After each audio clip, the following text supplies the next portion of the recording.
வர வச்சிடாதீங்க. ஏன்னா இந்த இடத்துல ஆக்ஷனுடைய கமிட்டி சேர்ந்தவங்க எல்லாருமே செக்யூரிட்டி அக்ரிமெண்ட் போடுறதுனால இந்த இடத்துல சின்ன ஒரு அலர்ட் ஏற்பட்டாலும் எல்லாருமே கும்பல் கூடி வந்துருவாங்க. அது மட்டும் இல்லாமல் நீங்க ஒரு மேஜ் டைப் அண்டர் ஆச்சு, உங்களால இந்த மாதிரியான எதுவும் அட்டாக்லாம் பண்ண முடியாது. அதனால வேற இடத்துக்கு போய் பார்ப்போமான்னு சொல்லிட்டு அவனும் மனசுல யோசிச்சுட்டு இருக்கேன். ஏங்க நீங்க வேணா எதனா வெப்பன்ஸ் கொடுத்துட்டு பாருங்க, நான் வேணா அதை வெளியே வச்சு செக் பண்ணி பாக்குறேன்னு சொல்ல. அப்கோர்ஸ் அப்படி வேணா பண்ணுங்க, உங்களுக்கான வெப்பன்ஸை காமிக்கிறேன்னு சொல்ல. அதுக்கப்புறம் அந்த ஆள் வந்து இன்னொருத்தங்கிட்ட சொல்லி ஹீரோவை கூட்டு போக சொல்ல அவனும் கூட்டு போய் எக்ஸ்பிளைன் பண்ணிருக்க. இப்போ இவனும் ஹீரோ கிராக் பண்ண இடத்த பார்க்க, அம்மா என்னடா இது ஈஸியா இவர் கிராக் பண்ணுறாரு, நல்ல வேலை இவர்கிட்ட பணம் சொல்லாது நல்லதாவே போயிடுச்சு, இவர் ரொம்பவும் பவர்ஃபுல்லான ஆளா இருக்குன்னு சொல்லிட்டு பார்த்துட்டு இருக்கேன். அதுக்கப்புறம் ஹீரோவை ஸ்வாட் எல்லாம் பார்த்துட்டு இருக்கேன். ஏங்க இது எவ்வளோன்னு கேட்க, இது கிட்டத்தட்ட 30 மில்லியன் வான். ஹீரோவும் இதோடைய லெவல் டிஃபிகல்ட்டி வந்து பி ரேங்க் அண்ட் நைட் கில்லரை விட ரொம்பவும் வீக்காக தான் இருக்குது. பட் ஆனால் ரொம்பவும் எக்ஸ்பென்சிவ் தான். ஆனால் இருந்தாலுமே ப்ராபப்ளி சேம் லெவல் இருக்குது. கசாகாஸ் வேனம் ஃபேங். அதுக்கப்புறம் ஹீரோ தன்னுடைய நைட் கில்லரை எடுத்து அவங்க கிட்ட கொடுத்து இது எவ்வளோ விலை போகுன்னு பாருங்க சொல்ல. என்னது இதுவா, இது பயங்கரமா இருக்கு, கிராஃப்ட்மேன்ஷிப் ஓடிய மாஸ்டர் பீஸ் இது சொல்லலாம், இந்த ஐட்டத்தை ஷாப்பிங்ல கூட பார்க்க முடியாது சொல்ல. ஆஹா எவ்வளவு வேலை இருக்கும் தெரியல. அதுக்கப்புறம் அவன் சொல்ற வேலையை கட்டி ஹீரோ ஷாக் வரான். கிண்ணது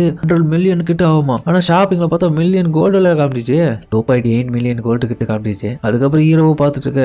அடுத்ததா பேக்கன் இருக்க இடத்த காமிக்க அவன் இன்னொரு பக்கம் மண்டையை போட்டு குழப்பிட்டு இருக்கான். யாரு அவன், உண்மையிலேயே அவன் லெவலப் தான் இருக்கான், நல்லாவே தெரியுது. அவனுடைய லெவல் எல்லாம் பார்க்கும்போது ரொம்ப அதிர்ச்சியா இருக்குது. அவன் ரெட் கிட் சம்பவத்துல நான் பார்த்துவேன், ஆனா பட் நான் தான் என்ன மொட்டால் ஆக்கியிருக்கேன்னு சொல்லணும். அவனுக்கு இருந்த எபிலிட்டியை நான் நம்பாம போயிட்டேன். கண்டிப்பா சொல்றேன், அவன் ஒரு செகண்ட் எஸ் ரேங்கர், இந்த கண்ட்ரியோட பெஸ்டான எஸ் ரேங்கர் இருக்கிறதுக்கான வாய்ப்புகள் நிறையவே இருக்கு. சொல்ல முடியாது, இவன் இன்னமும் ஸ்ட்ராங்காகி நம்பர் 1 பொசிஷனுக்கு வரதுக்கான வாய்ப்பு இருக்கு. அது மட்டும் இல்லாம சாய் ஜாங் வந்து தன்னுடைய டைம் அதை வேஸ்ட் பண்ணிட்டு இருக்காரு. அதுக்கப்புறம் ஹீரோடைய அப்பார்ட்மெண்ட்டுக்கே வந்துட்டு இருக்காங்க. மிஸ்டர் சஞ்சீன் போ வெளியே வாங்க, என்ன பண்ணிட்டு இருக்கீங்க கத்திட்டு இருக்க. ரிப்போர்ட்டர்ஸ் எல்லாமே இந்த இடத்துல வந்துட்டு அவன் வீட்டெல்லாம் இன்டர்வியூ எடுக்க வந்திருக்காங்க. ரொம்ப கூட்டமா இருக்கு. இன்னொரு பக்கம் ஜின்னோ மேல இருந்து, ஜின்னோ என்னோட ரிப்போர்ட்டர்ஸ் எல்லாம் உன்ன தேடி வந்திருக்காங்க, நிறைய பேர் இருக்காங்கன்னு சொல்ல. அங்க பாருங்க யாரோ திரும்ப வெட்டி பாக்குறாங்கன்னு சொல்ல. ஆஹா யாரா அதுன்னு சொல்லிட்டு இவங்க பாக்க பதட்டத்துல இவ்வளவு கீழே அப்படியே குடிஞ்சிரா.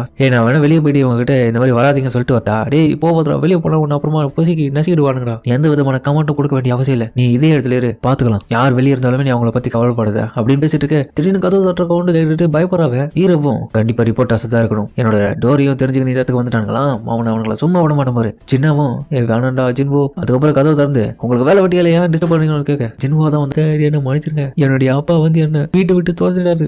ஹீரோவும் என்னது வீட்டை விட்டு தோட்டத்திட்டாரா, அப்பனா உன்னுடைய பிளேஸை விட்டு நீ வெளியே வந்துட்டியா. சின்னவும் ஒரு பக்கம் கேட்கறான். அவன் ஜின்வோ யாருப்பா அவன், அவனா ஒரு பொடி பையன், நடந்த விஷயத்தை காமிக்கிறாங்க. ஜின்வோடைய அப்பாவை திட்டி அமைச்சிருப்பார்ல, இப்ப அவரும் தான் ஒய்ஃபு கிட்ட பேசிட்டு இருக்கும்போது ஒய்ஃபு கேட்கறாங்க, ஏங்க எனக்கு எதுக்காக ஜின்வோ கிட்ட ரொம்ப மோசமா நடந்துக்கிறீங்க, நான் மோசமா நடந்துக்கணும், அப்படி பண்ணாதான் அவன் இன்னமும் மேன்மேலும் நல்லா வளருவான், அவனாவே இப்ப சுயமா சிந்திக்கிற லெவலுக்கு வளர்ந்துட்டான், அதுவும் ஒருத்தங்களுக்காக நிறைய டிசிஷன் எடுக்கிறான் முக்கியமானதுலாம். அதை நினைச்சு எனக்கு ரொம்ப கவலையா இருக்கு, எப்படி அவன் இந்த மாதிரி பண்ணலாம் சொல்லிட்டு பேசிட்டு இருக்க. என்னாச்சு உங்களுக்கு, இல்ல உன்னை பார்க்கும்போது எனக்கு டபுளா தெரியுது நீ சொல்லிட்டு பேசி அவரும் அப்படியே கீழே விழான்னு பார்க்க உங்களுக்கு என்ன ஆச்சுன்னு சொல்லிட்டு அதுக்கப்புறம் அவங்கள ஹாஸ்பிட்டல் கொண்டு போறாங்க. அதுக்கப்புறம் நைட் டைம்ல ஹீரோவும் சின்ன தூங்கிட்டு இருக்கும் போது, ஆஹா சின்ன தூங்கிட்டு இருக்கா, இவளுக்கு நம்ம பாதுகாப்பு கொடுத்தாகணும்னு சொல்லிட்டு